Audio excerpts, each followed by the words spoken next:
Sa buhay nga natin may kanya-kanya tayong pinupuntahan. Mga classmate ko, nurse, teacher, pero ako mas pinili ko yung ganito.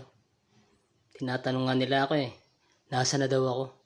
Kako narito lang ako sa likod ng bahay. Nag-aalaga na kung ano-ano. Baka daw sign ng pagtanda na ito. Kako hindi naman. Mas pinili ko lang yung buhay na walang pressure at ang buhay na matahimik.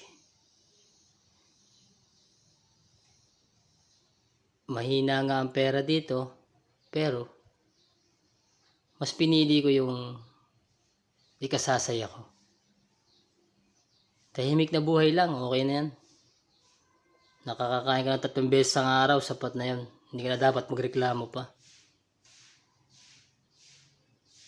Kaya sa atin, good luck sa buhay natin.